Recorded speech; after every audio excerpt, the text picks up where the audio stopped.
Hola a todos, bienvenidos a este nuevo episodio de Esencial Factor. Soy Daniel Primera y es un honor para mí y un gusto poder estar con ustedes en estos minutos para compartir de la palabra de Dios. Muchas gracias por estar allí.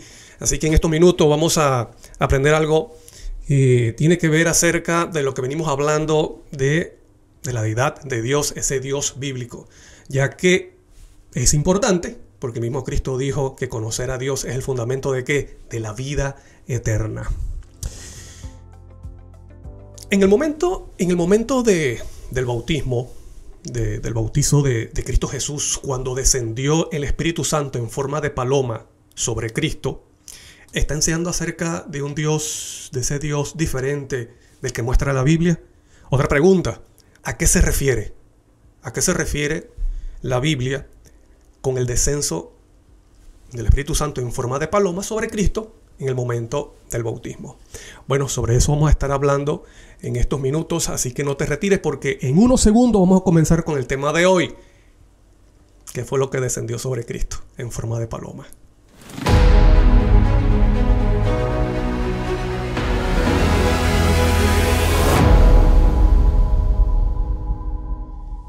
Así le doy la bienvenida nuevamente a todos ustedes y le agradezco de todo corazón. Gracias por estar allí. Mira, te invito a que envíes tu comentario, tu opinión, tu saludo, si quieres, sobre el tema de hoy, que yo con mucho gusto lo estaré compartiendo con las personas.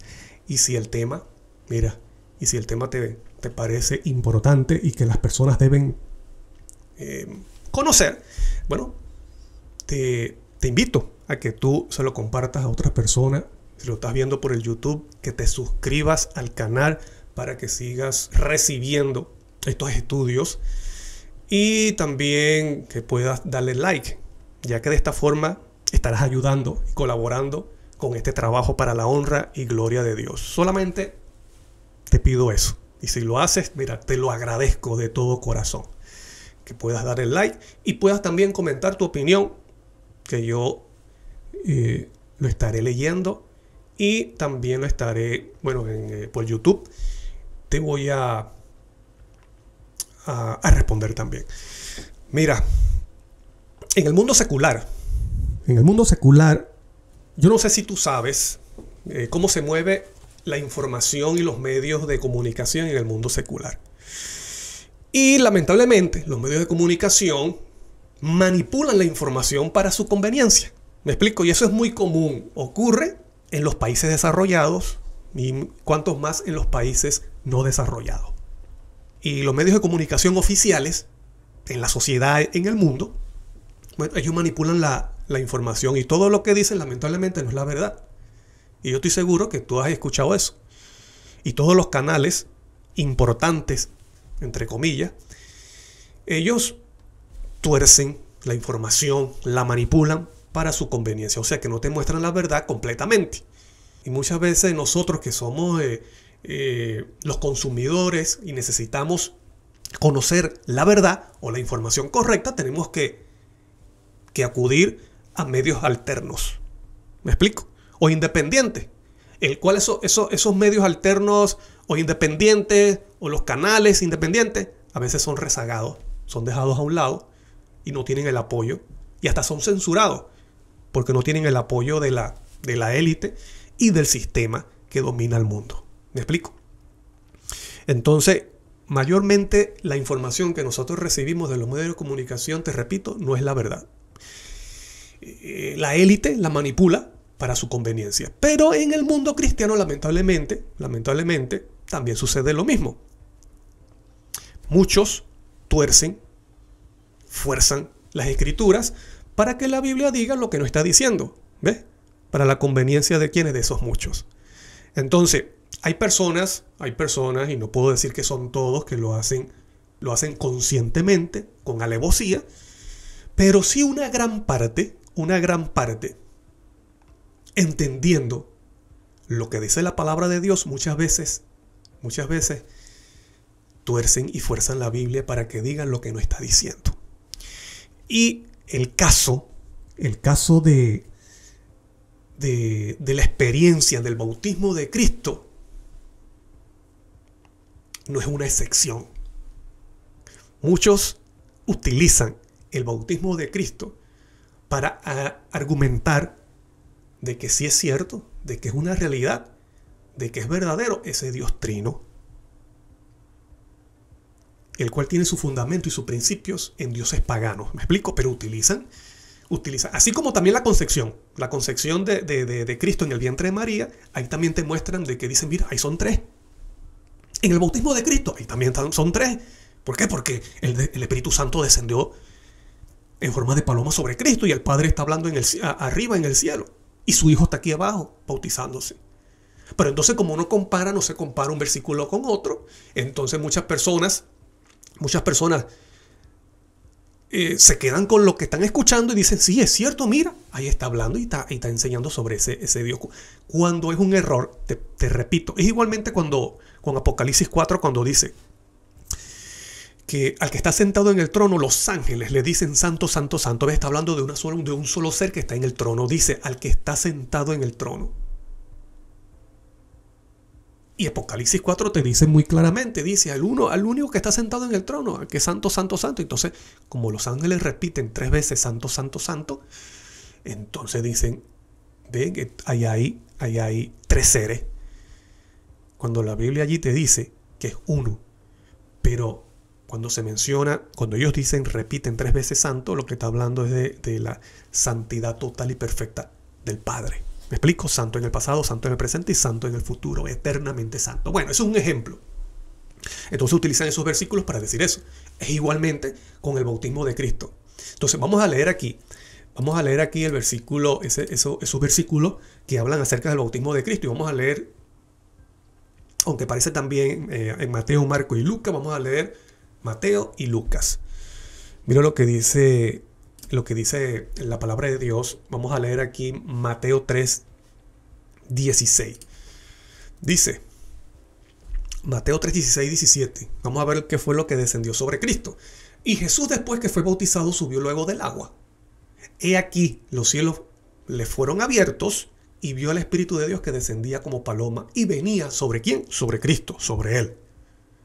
Y hubo una voz de los cielos que decía, este es mi Hijo amado, en quien tengo complacencia. Entonces, aquí vemos el bautismo y muchas personas, te repito, tal vez inconscientemente, vamos a decir que soy inconscientemente, sin malicia, dicen, ve, ahí están 3. Pero también hay que reconocer algo, y es que muchos también conscientemente, entendiendo, también fuerzan y tuercen para que la Biblia diga lo que no está diciendo. ¿Me explico? Mira lo que dice, vamos a ver cómo lo dice Lucas. Mira lo que dice el Evangelio de Lucas, el bautismo de Cristo. Lucas 3, 21, 22 dice, aconteció que cuando todo el pueblo se bautizaba, también Jesús fue bautizado. Y orando, el cielo se abrió y descendió el Espíritu Santo sobre él, sobre Cristo, en forma como corporal, como paloma. Ok. Y vino una voz del cielo que decía, tú eres mi Hijo amado en quien tengo complacencia. Es interesante, es importante que nosotros entendamos y veamos esto. Cuando desciende el Espíritu Santo o esa forma de paloma, cuando el Padre habla, cuando se dirige a su Hijo como Cristo, como su Hijo amado. ¿Por qué en forma de paloma? ¿Por qué no en forma de otro animal? ¿Por qué en forma de paloma? ¿Ustedes se han preguntado eso? ¿Por qué necesariamente en paloma? Y no, por ejemplo, en un gato. En forma de un mono. O de un león. Si Cristo es el león de la tribu de Judá, ¿por qué no un león? ¿Por qué paloma? Bueno, he sabido que la paloma bíblicamente representa humildad, mansedumbre, también representa la pureza, la simplicidad. Y para los hebreos, la paloma representaba esto, símbolo de pureza, símbolo de humildad, de sencillez. Yo no sé si ustedes se recuerdan qué es lo que tenía que llevar una persona cuando cometía un pecado, no solamente como pecado, sino también como una ofrenda al templo. Una persona con dinero que llevaba un cordero, un becerro, tenía dinero. Pero aquella persona que no tenía dinero, que era de pocos recursos, que era pobre, como la familia de Cristo, como José y María, que llevaban una paloma. ¿Por qué? ¿Símbolo de qué? De humildad. Y la paloma era el animal que llevaba a la persona que tenía menos recursos al templo como ofrenda para Dios. También por su comportamiento tranquilo, puede asociarse también con su inocencia, su limpieza espiritual, haciendo referencia al carácter de Cristo. Como dice Isaías 53, Cristo no iba a tener una hermosura para que fuera atraído, o sea, una vestimenta gloriosa como los reyes, para que fuera atraído por las personas, sino que él iba a ser atraído por su palabra, por lo que enseñaba. Bueno, yo no sé si ustedes se han preguntado alguna vez dónde más en la Biblia se habla de una paloma, de la intervención de una paloma. Qué interesante, porque cuando Cristo se bautiza, desciende el Espíritu Santo en forma de paloma. Entonces, tú te has preguntado en qué parte de la Biblia también se habla de la aparición o del actuar de una paloma. ¿Te recuerdas, por ejemplo, en el diluvio? Cuando cayó el diluvio y el agua dejó de caer y estaba el arca flotando y pasaron los días. ¿Y qué hizo Noé? Noé agarró una paloma y la envió a ver si había un lugar donde el agua había descendido completamente, o sea, si había tierra. Y la paloma regresaba, él la volvía a enviar, hasta que hubo un momento que la paloma regresó con una ramita. Y Noé se dio cuenta de que, oye, el agua está descendiendo completamente. Hasta que dice, soltó la paloma y la paloma no regresó. Y fue una señal. ¿Una señal de qué? De que el agua había descendido completamente. Por eso que la paloma es vista como un símbolo de paz.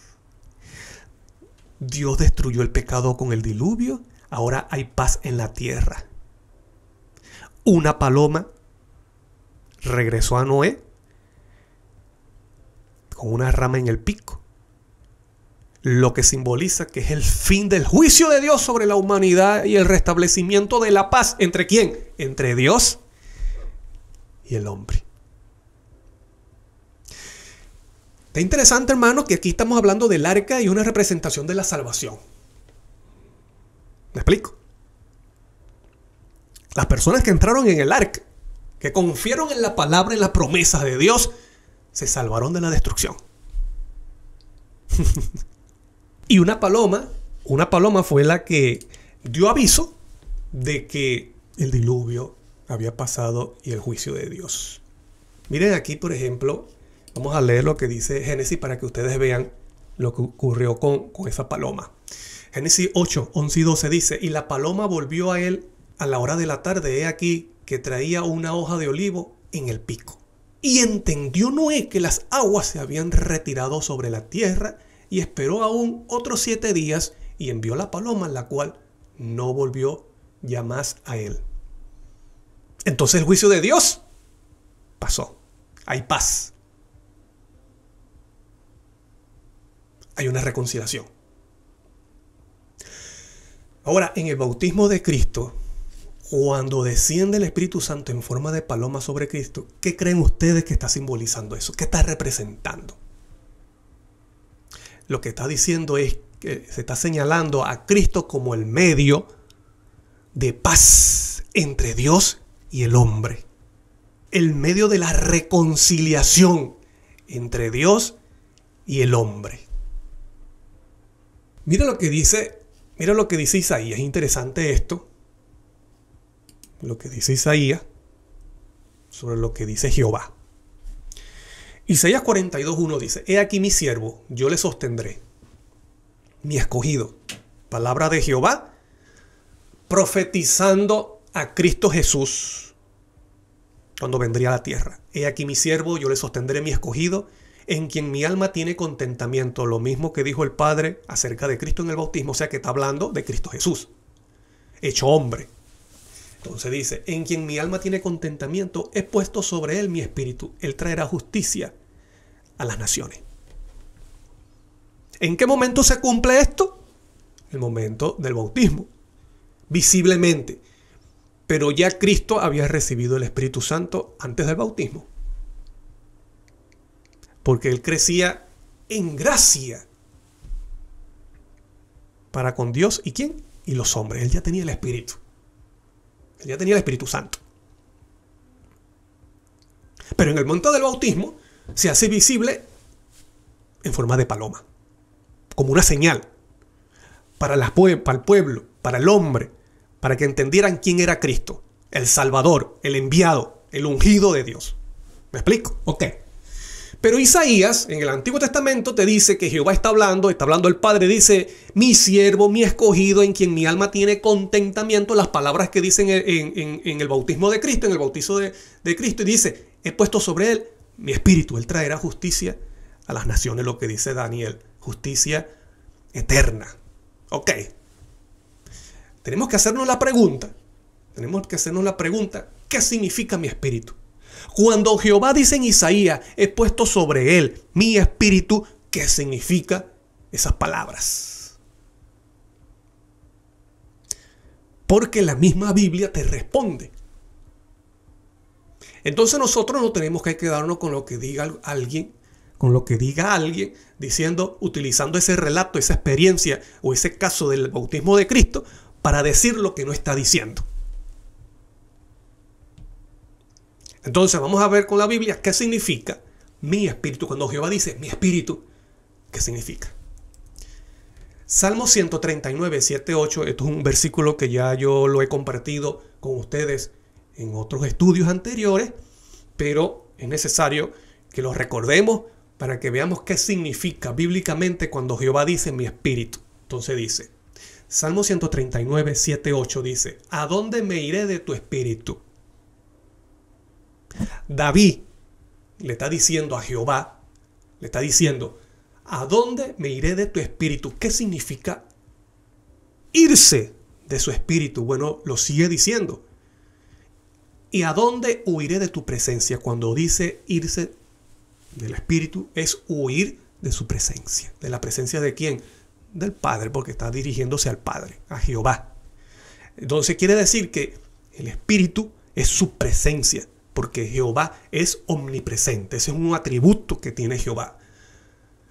¿A dónde me iré de tu espíritu? Que es otra forma de decir, ¿a dónde huiré de tu presencia? Versículo 8, si subiera a los cielos, allí estás tú. Y si en el Seol hiciere mi estrado, he aquí, allí tú estás. No está hablando de otro, es el mismo Jehová. David dice, si yo voy al cielo, allí estás tú, Jehová. Si voy al Seol, a lo profundo de la tierra, dice, ahí también estás tú. No está otro, es el mismo. Ese versículo está claro. Eso es lo que significa cuando Jehová dice aquí, cuando dice en Isaías, mi siervo, mi escogido, en quien mi alma tiene contentamiento, he puesto sobre él mi espíritu, que es otra cosa, mi presencia. Mira lo que dice 2 Corintios 5, 19. Que Dios, que es el Padre, Dios estaba en Cristo. ¿Ve? Dios estaba en Cristo, lo que dice Isaías 42:1. He puesto sobre él mi espíritu. Y David en Salmo 139 dice que ese espíritu es la presencia de Jehová, la presencia de Dios, del Padre.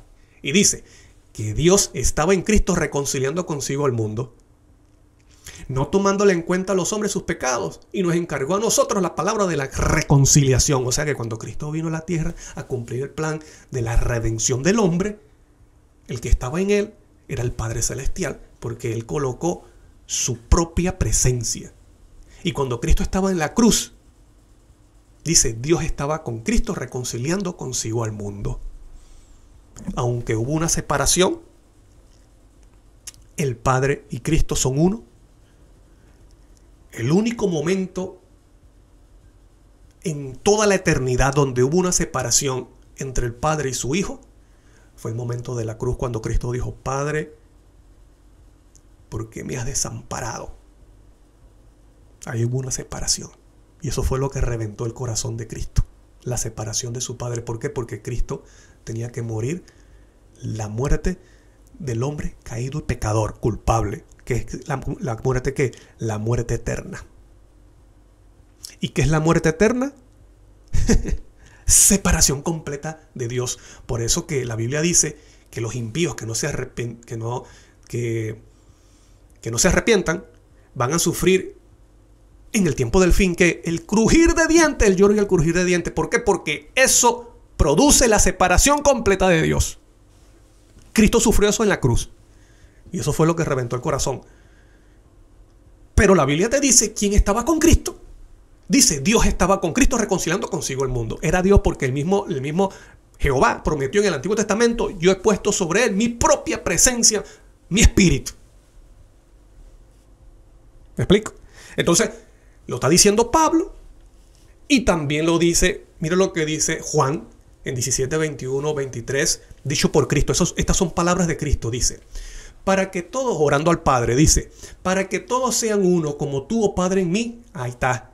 Tú, oh Padre, en mí y yo en ti. Eso es la unidad entre el Padre y Cristo. No hay más nadie. ¿Y quién más entra en esa unidad? Bueno, el creyente. Como dice allí: ellos sean uno como nosotros. Entonces dice: ¿quién está en Cristo? Dicho por el mismo Cristo. Dice: como tú, oh Padre, en mí y yo en ti. Entonces, ¿quién es el que estaba en Cristo? El Padre. La presencia del Padre. Que también ellos sean uno en nosotros, para que el mundo crea que tú me enviaste. La gloria que me diste yo les he dado, para que sean uno, así como nosotros somos uno. Yo en ellos. Estamos viendo allí quién es el que mora en el creyente. Yo en ellos y tú en mí. Te pregunto, querido amigo y hermano, ¿Cristo está hablando aquí metafóricamente, figurativamente, simbólicamente, o está hablando literalmente?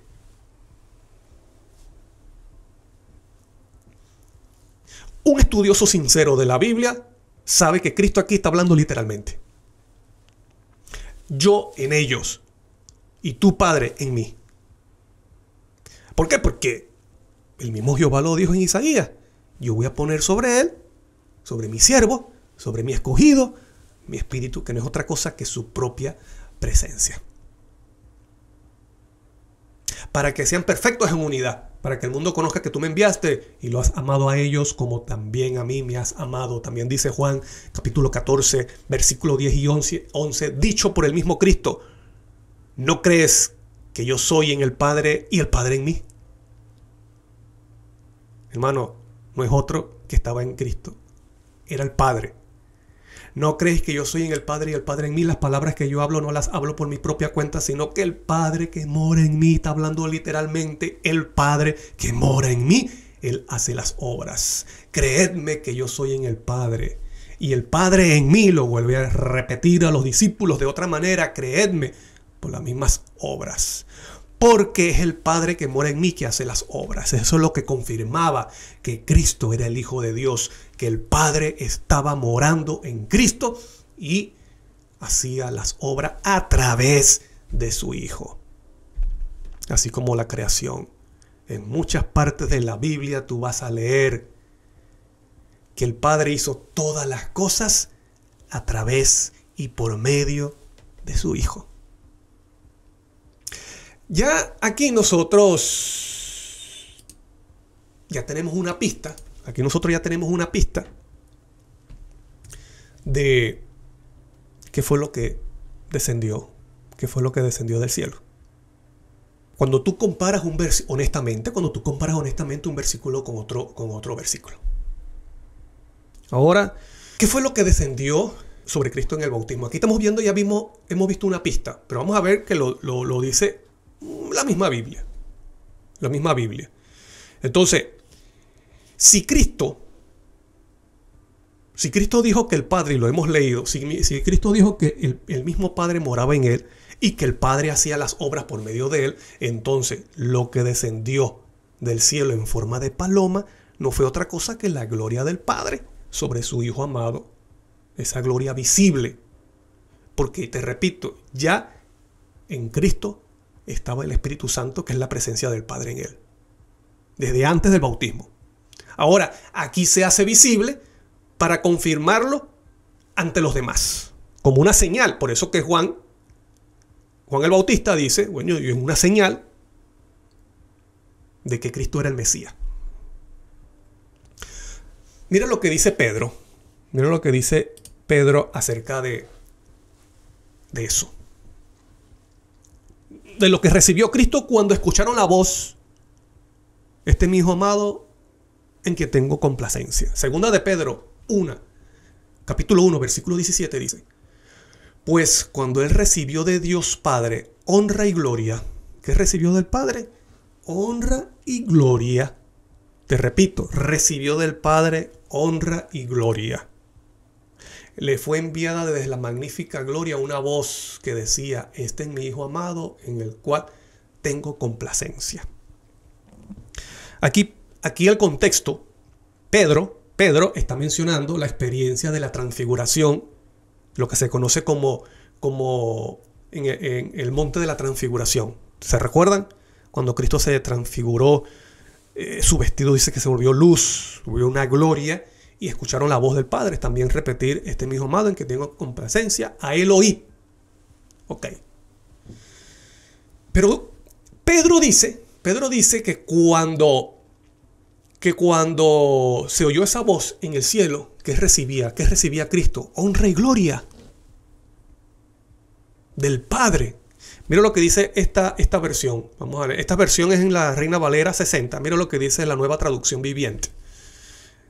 La Nueva Traducción Viviente dice: cuando él, o sea Cristo, cuando él recibió honor y gloria de parte de Dios Padre, la voz de la majestuosa gloria de Dios le dijo: este es mi Hijo amado en quien me da gran gozo. Ahora mira esta traducción, Nueva Biblia Viva, Nueva Biblia Viva dice: estábamos con él en el monte santo cuando resplandeció con la gloria y honor de Dios el Padre. ¿Una qué? La gloria y honor ¿de quién? De Dios el Padre. Eso fue también lo que recibió Cristo en el bautismo, cuando también el Padre dijo: este es mi Hijo amado, en quien mi alma tiene contentamiento. ¿Qué recibió Cristo? La gloria del Padre, de forma visible, como señal a los espectadores, a las personas, a Juan el Bautista, que era profeta. Porque la Biblia te dice que el Espíritu Santo es la presencia del Padre, como también la presencia de Cristo. Tú en mí, oh Padre, tú en mí y yo en ellos.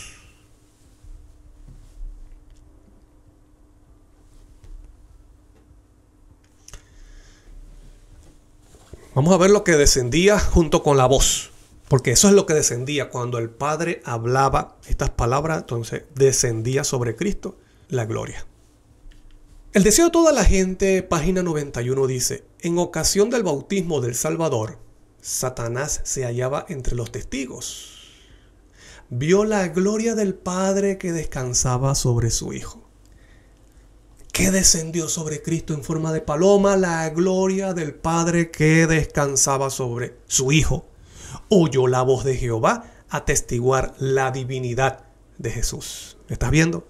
Es una señal para confirmar al Hijo divino de Dios, el Padre celestial. ¿Qué descansaba sobre Cristo? La gloria del Padre. Satanás vio la gloria del Padre que descansaba sobre su Hijo. Y oyó la voz de Jehová atestiguar, dar testimonio de la divinidad de Jesús.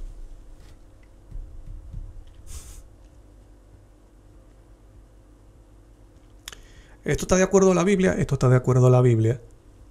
Porque claramente la Biblia, lo hemos leído, dice que Cristo, cuando el Padre decía estas palabras, recibió ¿qué? Honra y gloria de su Padre. Deseo a todas las gentes, página 91. Ahora, en la página 86 dice: nunca antes habían escuchado los ángeles semejante oración. Ellos anhelaban llevar a su amado comandante un mensaje de seguridad y consuelo. Es el momento cuando Cristo se bautiza, cuando es bautizado, y él ora en la orilla del río. Él se arrodilla y ora al Padre. Y dice allí que nunca antes habían escuchado los ángeles semejante oración. Ellos anhelaban llevar a su amado comandante un mensaje de seguridad y consuelo. Pero no, el Padre mismo contestará la petición de su Hijo. El Padre dice: no, yo mismo voy a contestar la petición de mi Hijo. Salen directamente del trono los rayos ¿de qué? De su gloria. ¿Qué salen directamente del trono de Dios o del Padre? Los rayos de su propia gloria. Los cielos se abren y sobre la cabeza del Salvador desciende una forma de paloma de la luz más pura.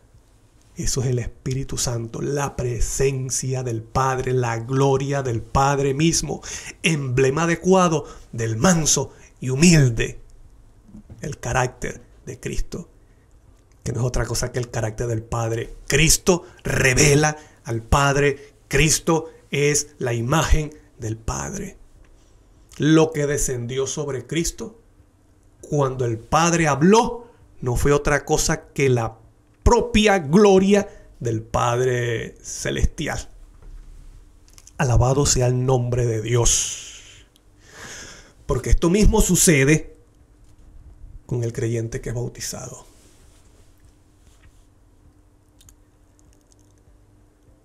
Entonces el mismo Padre está confirmando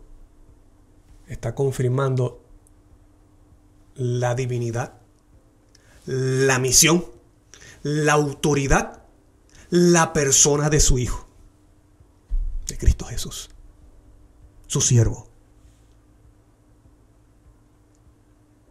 Y así como la gloria del Padre cubría a Cristo en el cielo antes de venir a la tierra, también al momento de bautizarse, de comenzar su ministerio, Cristo lo confirma, el Padre lo confirma, también cubriéndolo y derramando su propia gloria sobre su Hijo amado.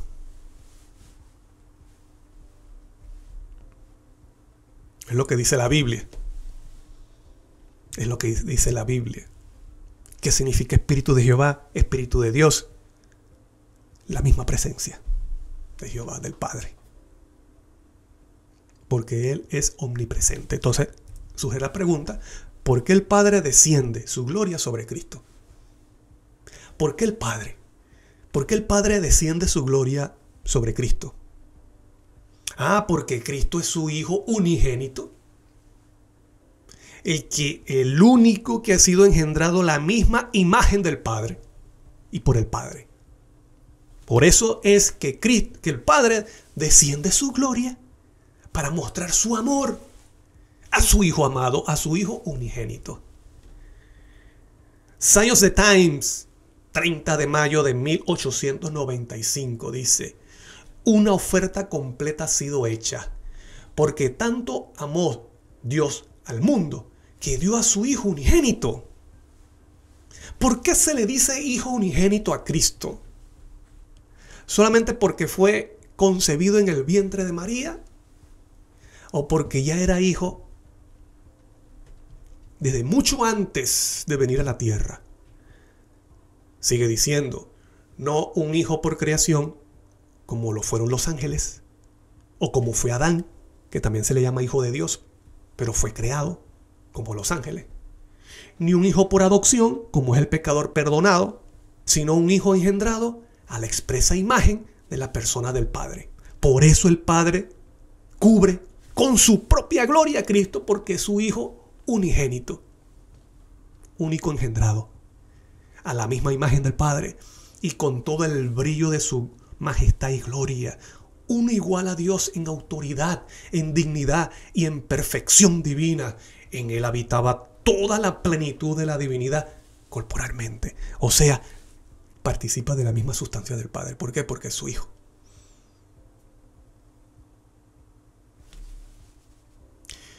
Y te voy a decir algo. Aquí cuando dice un hijo engendrado en la expresa imagen de la persona del Padre, no está hablando de la encarnación en María. Está hablando en la eternidad pasada. El mismo contexto lo dice, con todo el brillo de su majestad y gloria, uno igual a Dios en autoridad, dignidad y perfección divina. Está hablando es antes de su encarnación. Mira lo que dice la siguiente cita, manuscrito 86, 21 de agosto, 1910, párrafo 30, dice: pero sabemos que Cristo fue el único hijo engendrado de Dios. ¿Y qué pasa? ¿Y qué pasó? Y Lucifer, ese ángel glorioso, se levantó en una guerra por el asunto hasta que tuvo que ser arrojado a la tierra. Cuando la Biblia y la sierva del Señor te dice que Cristo es engendrado de Dios, no se está refiriendo a la encarnación en el vientre de María. Está haciendo referencia a ser engendrado por el Padre Celestial mucho tiempo atrás. Un tiempo que nuestra mente finita no puede concebir.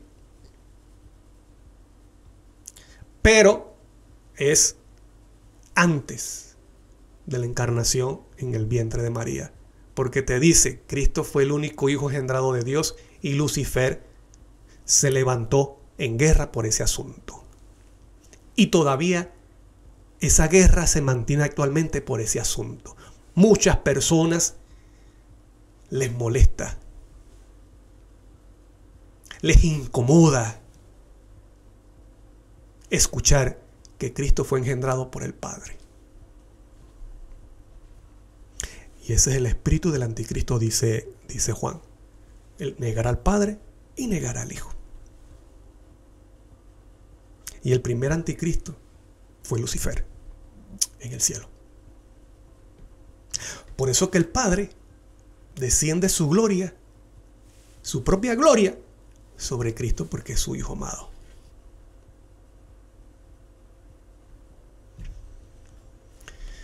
Antes de seguir, voy a compartir con ustedes los comentarios. Bueno, hay dos. Hay dos comentarios aquí. Dice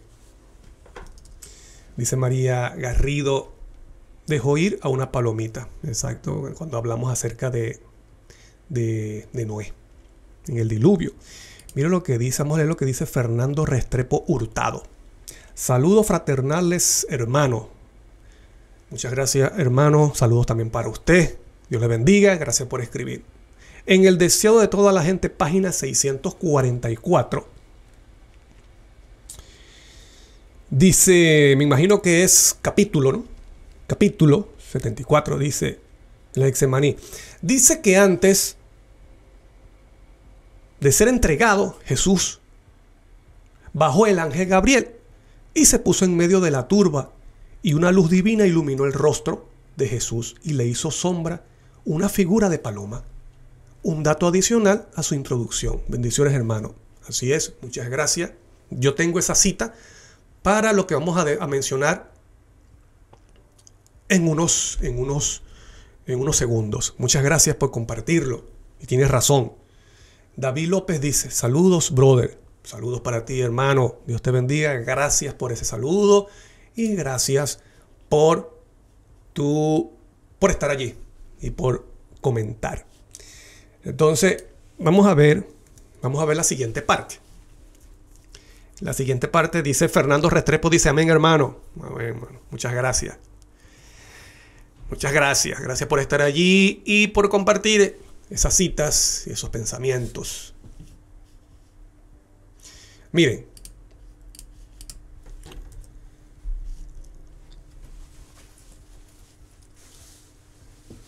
A veces se comete el error. Cuando queremos encasillar algo solamente con, por ejemplo, queremos encasillar un símbolo, podemos, hasta una profecía, encasillarlo a una sola cosa. Por ejemplo, decimos, no, que la paloma representa al Espíritu Santo como viendo al Espíritu Santo como alguien aparte del Padre y de Cristo. ¿Me explico? Entonces, allí lo dejamos y entonces no salimos de ahí. Tenemos lamentablemente, mucho, que es la mente cuadrada. ¿Me explico? Entonces, vamos a ver la siguiente pregunta. Vamos a ver aquí. Dice, en la Biblia hay otro caso de la gloria en paloma, en forma de paloma, sobre Cristo, aparte del bautismo. Claro. Ustedes se recuerdan cuando la turba, cuando iba con Judas, Cristo y los discípulos estaban en el Getsemaní. Esa madrugada estaban allí. Le llega la turba y ellos preguntan que dónde está el Cristo y aquí, dice, ¿a quién buscáis? Entonces Cristo dice, yo soy. Y cuando él dijo, yo soy, dice que esa gloria se mostró y la turba, esas personas cayeron en suelo, débiles. ¿Por qué? Porque Cristo quería confirmarles a ellos que él era el Mesías y que lo que estaban haciendo iban a sufrir consecuencias terribles por hacerle eso al Salvador. A cometer la blasfemia contra el Espíritu Santo. ¿Te recuerda? El Padre confirma quién es Cristo y ellos lo estaban rechazando. El Padre lo confirma con su propia presencia y muchos judíos estaban rechazando esa confirmación. Blasfemia contra el Espíritu. Y llamaban a Cristo impostor, pecador, uno que quebrantaba la ley porque hacía milagros los sábados. ¿Me explico? Estamos viendo eso, ¿no? Ok. Pero Cristo tiene misericordia con ellos y Cristo quiere detenerlos de esa obra perversa. Ellos vieron una gloria, ellos caen como muertos al suelo y aún así, hermanos, insistieron en su actitud, en su terquedad y agarraron a Cristo. Miren lo que pasó aquí. Lo voy a explicar rápidamente, ya se va a cumplir la hora, pero dice aquí. En ese momento, Pedro, viendo sintiendo impotencia de que Cristo no hiciera nada, que le estaban amarrando las manos. Ahí Pedro saca su espada. ¿Se recuerdan que Pedro saca la espada para cortarle la cabeza a toda esa gente? Y al momento cuando lanza esa espada, bueno, él le quería quitar la cabeza a Malco, un siervo, el sacerdote. Y ese siervo se salvó porque Pedro le quita la oreja. ¿Y saben lo que hizo Cristo? Estando amarrado fuerte, ¿saben lo que hizo Cristo? Se desafa tranquilamente. ¡Pac! Y le sana la oreja a Malco. Le toca la oreja en la cabeza a ese hombre y le sana, teniendo misericordia. Llamando al arrepentimiento, amonestando a esas personas. Porque Cristo es el que convence de pecado. Le sana la oreja para que él cambie de actitud y ese hombre quedó asombrado. Como este hombre, mire, primeramente el poder que tiene y la actitud que tiene. Y manda a Pedro que guarde esa espada. Ok, en ese momento entonces los discípulos huyen y dejan a Cristo solo. Pero ¿están viendo? ¿Están viendo la actitud de Cristo? Y lo que hizo, se desafa tan tranquilamente. ¡Pac! Tranquilo. Y deja que lo agarren de nuevo y que lo amarren otra vez. Ok. ¿Por qué? Porque Cristo está llamando a esas personas, convenciéndolas de su falta, de su pecado, de su terquedad. Pero ¿qué vieron? ¿Qué era esa luz que estas personas vieron cuando Cristo dijo, yo soy? ¿A quién buscáis? Yo soy. Que cayeron como muertos. ¿Qué fue eso? ¿Hay otro caso de la gloria en paloma sobre Cristo? Sí. En ese momento en el Getsemaní. Mira lo que dice esta cita. El deseo de toda la gente, página 644. Dice, Jesús respondió, yo soy. Mientras estas palabras eran pronunciadas, el ángel que acababa de servir a Jesús, de fortalecerlo para cumplir su misión ahí al sacrificio, dice, se puso entre él y la turba. Una luz divina iluminó el rostro del Salvador y le hizo sombra una figura como de paloma. ¿Una figura como qué? ¿En qué momento se presenta esa figura de paloma? Cuando se iluminó el rostro del Salvador y le hizo una sombra en figura como de paloma. En presencia de esta gloria divina, la turba homicida no pudo resistir un momento, retrocedió, tambaleándose. Sacerdotes, ancianos, soldados y aún Judas cayeron como muertos al suelo. El ángel se retiró. ¿Y qué pasó con la luz? Se desvaneció. ¿Qué pasó con la luz de la paloma? En forma de paloma, se desvaneció. Jesús tuvo oportunidad de escapar, pero permaneció sereno y dueño de sí mismo. Entonces ya podemos ver por qué en paloma, por qué la gloria del Padre se posa sobre Cristo en forma de paloma, para confirmar su misión, que es traer reconciliación y paz entre Dios y el hombre, así como la paloma le confirmó a Noé en el arca de que el agua de Dios había descendido, o sea, el juicio de Dios ya había descendido y había paz entre Dios y el hombre. Y cuando esa figura, por medio de un ángel, se presenta entre la turba y Cristo, ¿qué es lo que está representando? Que Cristo es el siervo de Dios, de pacífico, paz. Por eso que Él no, teniendo el poder, no lo destruyó a ellos, sino que se dejó apresar. Porque Él es manso y humilde y sigue adelante con la voluntad del Padre. ¿Que era cuál? Sufrir el sacrificio o la muerte por el hombre caído. Hermano querido, ¿qué se le promete al creyente? ¿Qué se le promete al creyente al bautizarse? Porque bueno, Cristo recibió la presencia del Padre de forma visible, la gloria del Padre en forma visible, como confirmación. ¿Qué se le promete al creyente al bautizarse? También la presencia de Cristo, que viene juntamente con la presencia del Padre. ¿Qué se le promete? El don del Espíritu Santo. Mira lo que dice Hechos 2:38. Pedro les dijo: arrepentidos, bautícese cada uno de vosotros en el nombre de Jesucristo para perdón de los pecados, y que más, recibiréis el don del Espíritu Santo. Y ya nosotros hemos visto qué es el Espíritu Santo.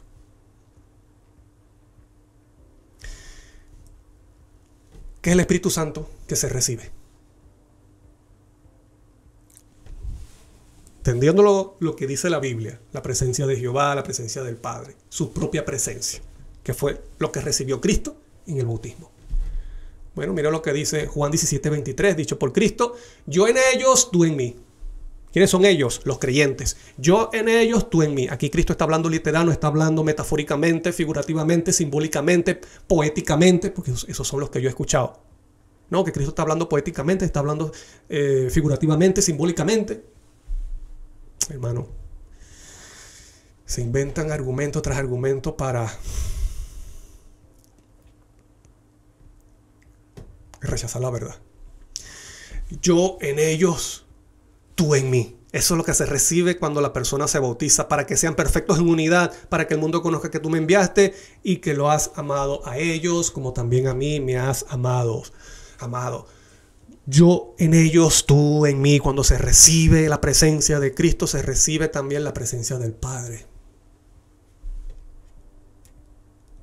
Dicho por el mismo Cristo, no es invento mío.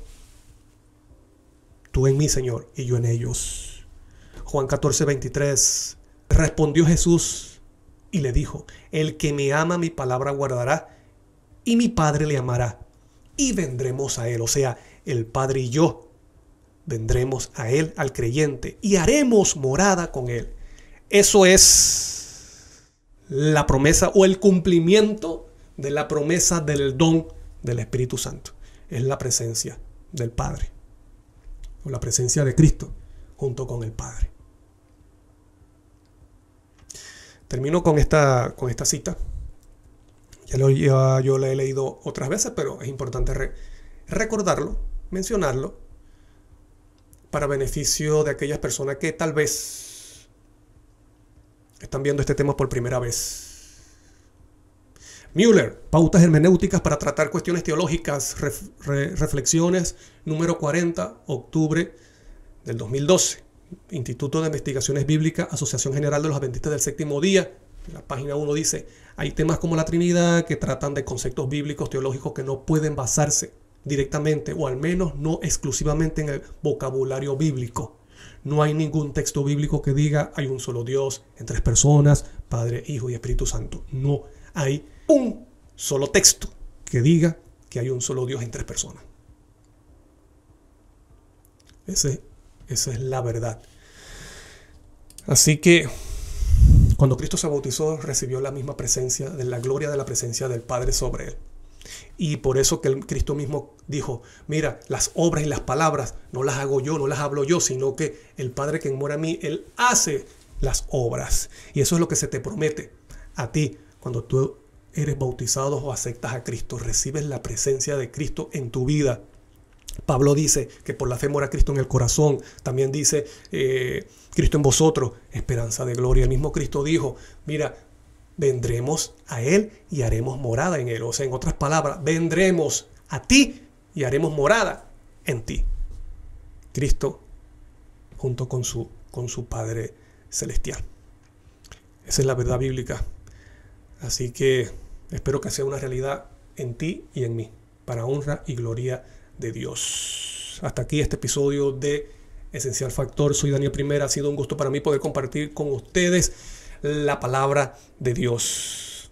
Nos vemos en un siguiente estudio, un siguiente programa, Dios mediante.